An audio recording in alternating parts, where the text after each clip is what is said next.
안녕하세요. 저는 올해로 60세가 된 여자입니다. 전생에 죄를 많이 지었는지 여태껏 죄값만 치르고 살아왔다고 해도 과언이 아닐 정도의 삶을 살아왔어요. 저에게는 쌍둥이 두 딸이 있었습니다.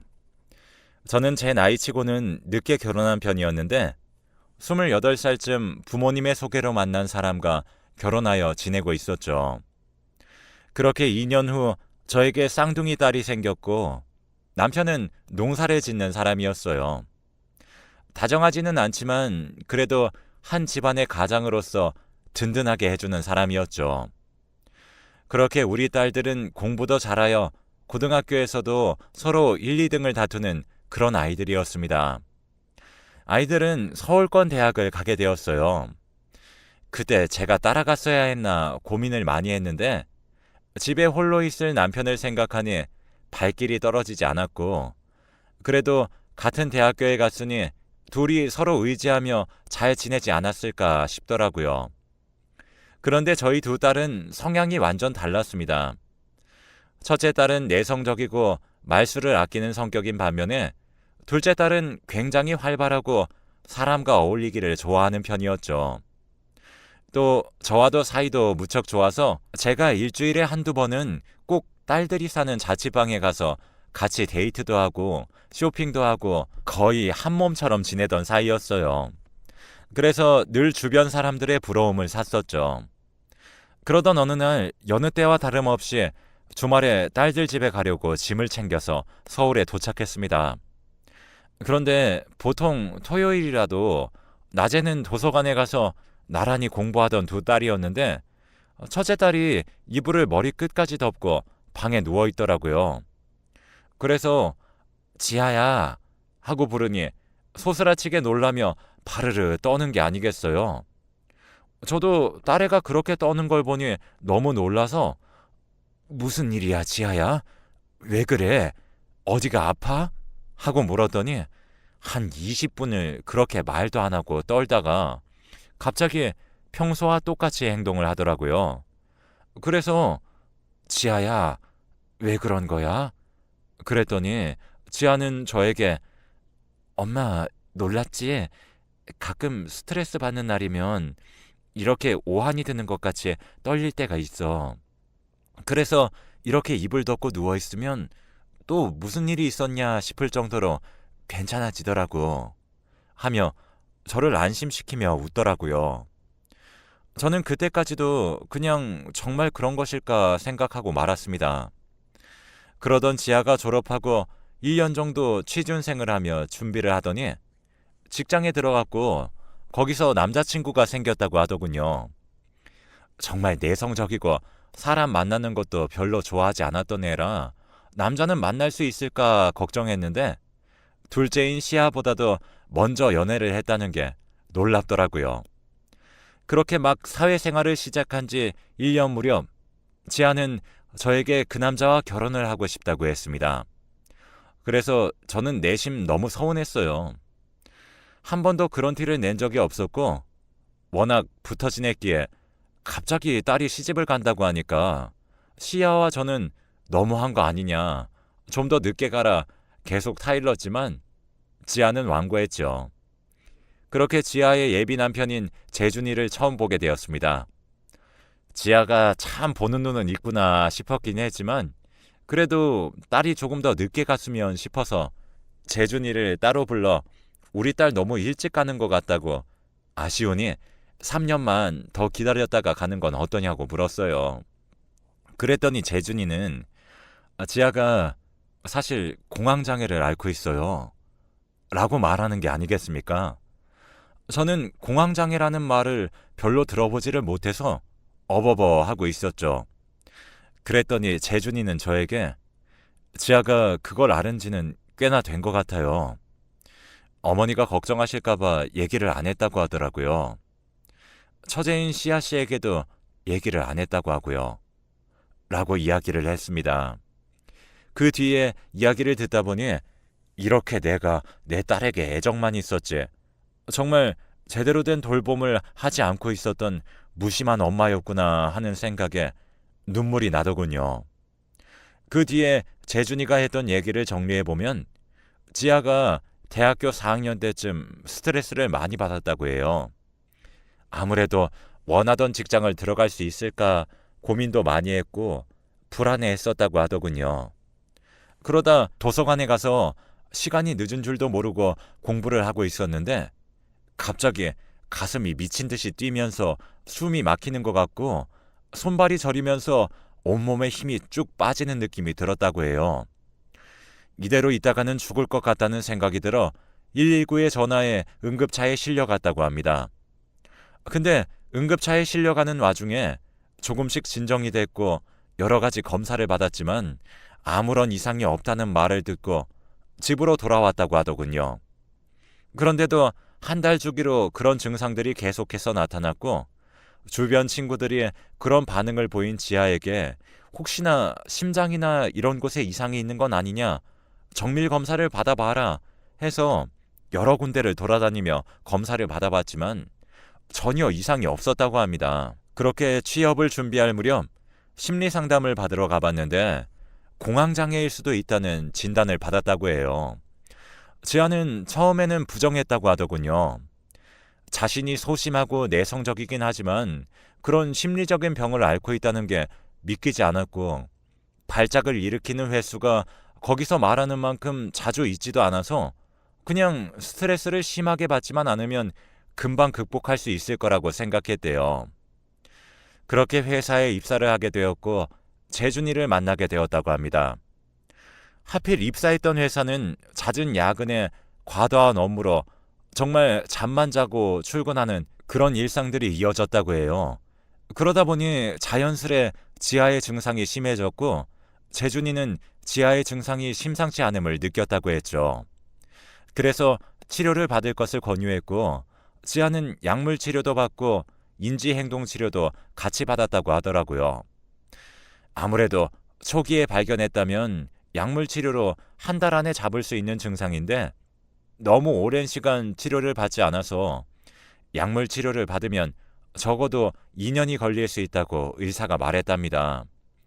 그런데다가 처음엔 호흡이 가빠지고 숨이 막히는 그런 증상들이 스트레스를 받을 때만 나타났는데 지금은 수시로 그런 증상들이 나타나고 거기에다가 죽을 것 같은 공포도 느끼게 되고 미쳐버리거나 스스로 통제할 수 없게 되는 두려움까지 느끼는 것 등등 여러 가지 증상이 추가적으로 나타나며 확대가 되었다고 하더라고요. 그래서 인지행동치료라고 그런 증상이 나타나는 상황들에 지하의 생각과 감정과 행동 사이의 연관성을 밝혀내어 교정하고 행동을 바로잡는 치료라고 합니다.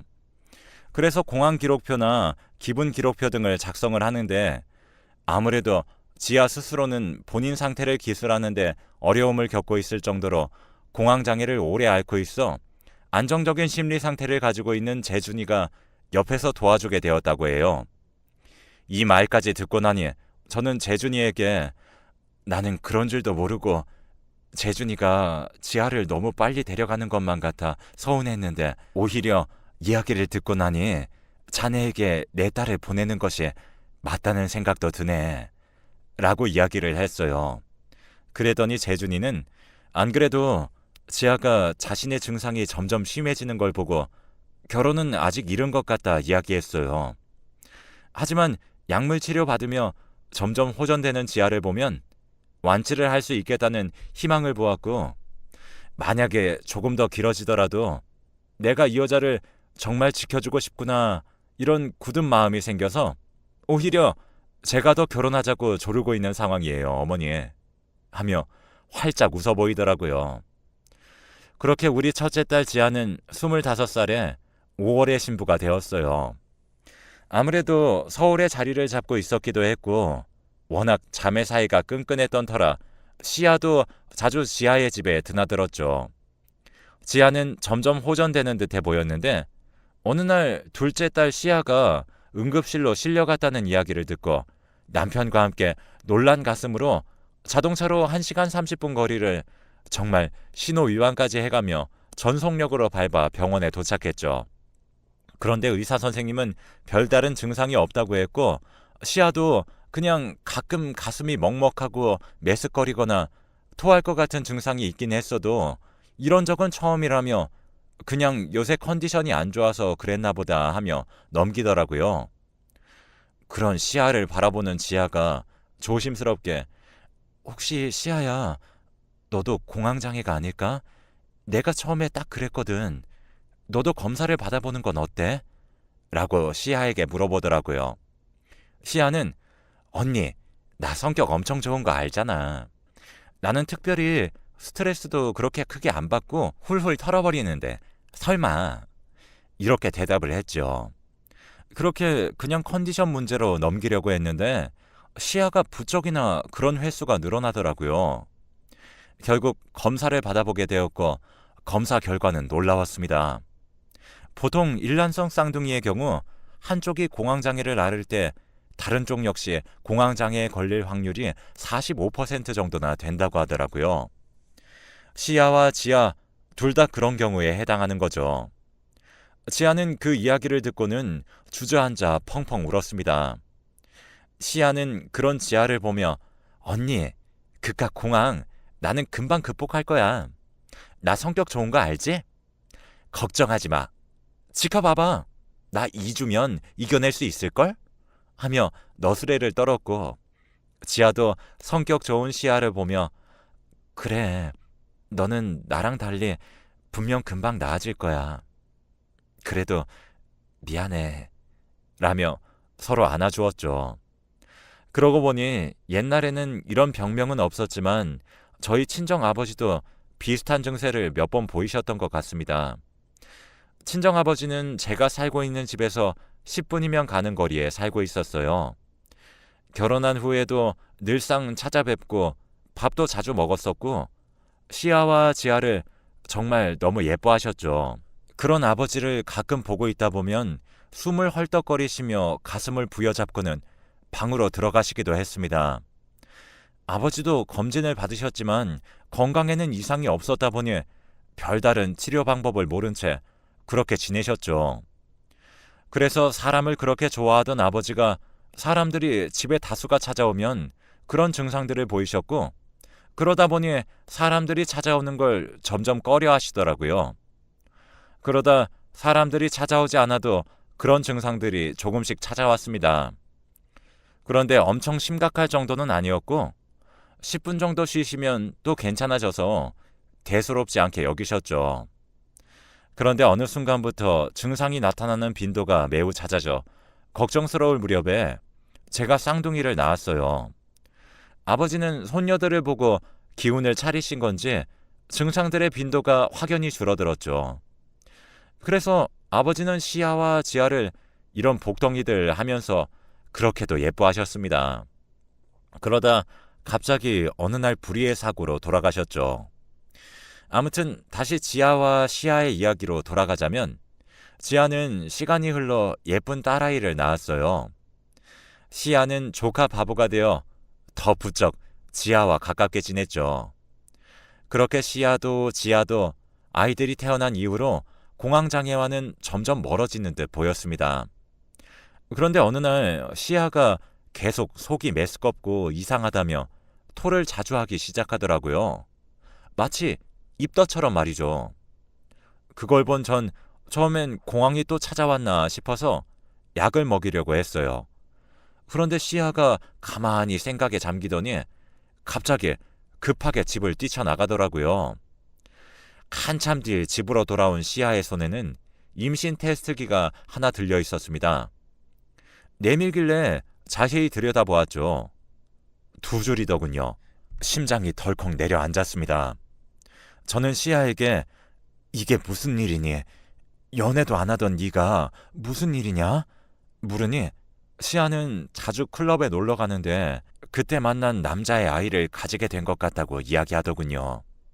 저는 당연히 반대했어요. 하루라도 빨리 아이를 지우자고 했죠. 시아는 그런 저의 손을 뿌리치며 엄마, 나 예전부터 말했잖아. 결혼은 하지 않아도 좋지만 아이는 낳고 싶다고. 어차피 남자한테 관심도 없었어. 오히려 나에게 임신이 축복처럼 느껴져. 그냥 이에 나아서 애랑 둘이서 살래. 나 그럴 만한 능력도 돼. 라며 저를 차분히 설득하더군요. 워낙 본인이 한번 마음을 먹으면 해내는 시아였기에 시아의 뜻을 따라주기로 했습니다.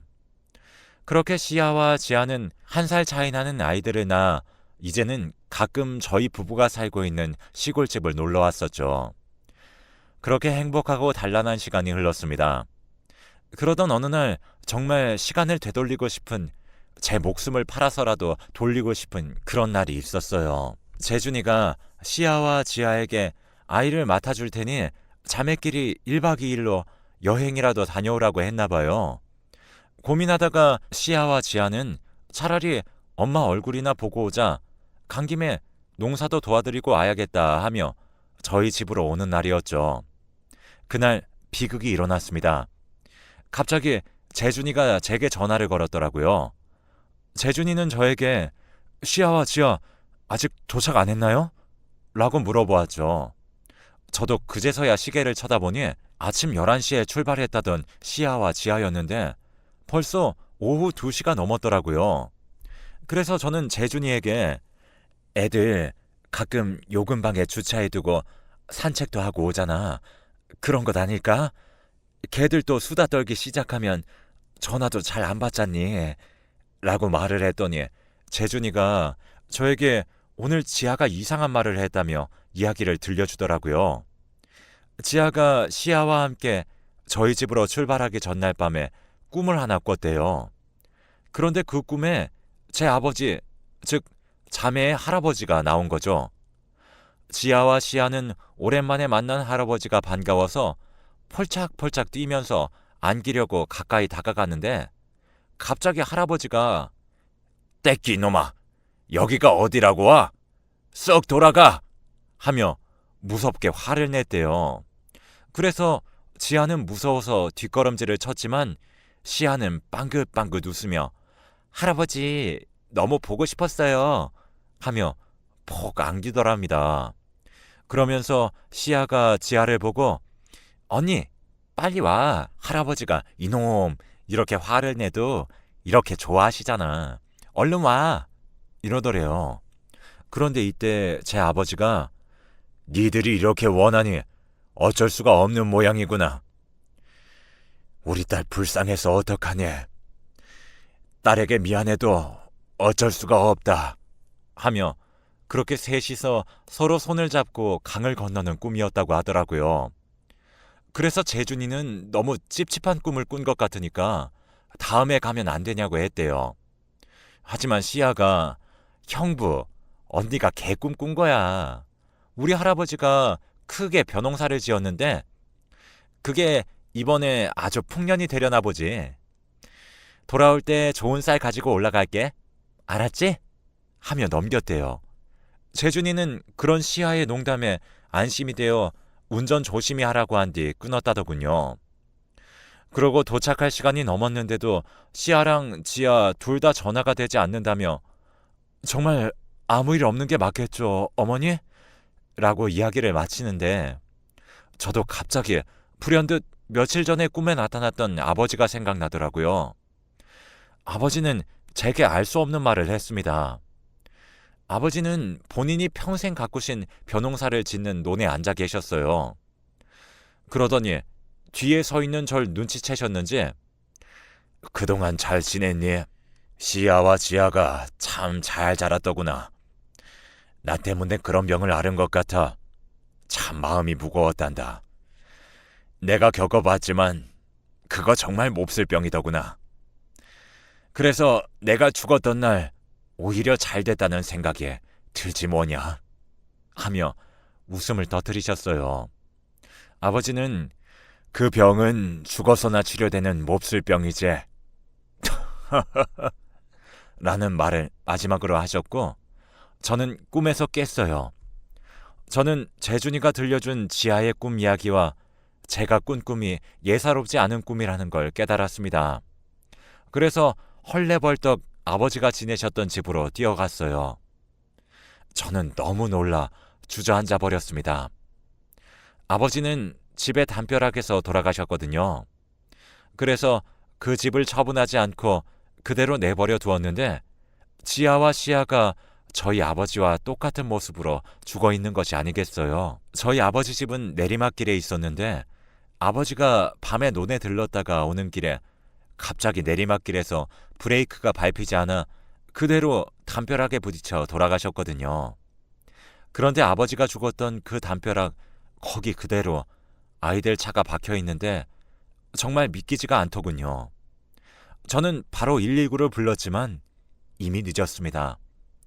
시아와 지아도 그 자리에서 눈을 감았습니다. 부모가 죽으면 무덤에 묻고 자식이 죽으면 가슴에 묻는다고 하죠. 저랑 남편은 2년 동안 정말 살아있어도 살아있는 것이 아니었어요. 매일같이 아이들이 죽었던 곳을 찾아가 국화꽃을 놓고 왔고 그곳에 주저앉아 펑펑 울었죠. 저희가 기운을 차릴 수 있었던 이유는 재준이 덕이 큽니다. 저희가 정신을 놓고 사는 동안 재준이는 자주 시아와 지아를 쏙 빼닮은 아이들을 데리고 저희를 보러 내려왔어요. 막상 눈앞에서 시아와 지아를 쏙 빼닮은 아이들을 보니 정신을 차려야겠다고 생각을 했죠. 재준이는 그 사이 시아가 낳은 딸을 본인 호적에 옮겨두었다고 했습니다. 정말 재준이에게는 평생을 잘해주어도 모자랄 그런 은혜와 사랑을 받았네요. 저희도 그동안 모아온 재산의 일부를 재준이에게 넘겼습니다. 재준이는 계속 이러지 마시라 거절했지만 제가 완고하게 밀어붙였어요. 우리 시아와 지아 몫까지 가져가서 남부럽지 않게 아이들 키워내라며 억지로 지어주었습니다. 아마 시아와 지아도 그걸 바랐을 거예요. 홀로 아이를 키운다는 게 쉬운 게 아닌데 거기다가 자기 아이도 아닌 시아의 딸을 거둬들인 것을 보면 재준이는 저희 부부에게 정말 은인입니다. 아직은 사고 당시의 장면을 떠올리는 것조차 힘들고 가슴이 저려요. 할 수만 있다면 시간을 돌리고 싶은 마음이 굴뚝 같습니다. 그런데 그런 생각이 들 때마다 아버지가 꿈에서 했던 말이 생각나곤 해요. 죽어서야 치료되는 몹쓸 병이라고 했던 말이요. 아마 아버지는 너무 괴로워하는 시아와 지아를 보며 어쩔 수 없구나 하며 데리고 간 게 아닐까 싶어요. 너무 마음 아프지만 한편으로는 이제 드디어 아이들이 고통으로부터 자유롭게 되었구나. 정말 자유로운 몸과 정신으로 행복하게 지내고 있겠구나 싶기도 합니다. 저도 남편과 재준이와 함께 아이들을 잘 키워내고 나중에 하늘에 가서 시아와 지아가 너무 고생했어 하며 꼭 안아주는 그날을 기다리며 저는 오늘도 충실히 살아내고 있습니다. 긴 사연 들어주셔서 감사합니다.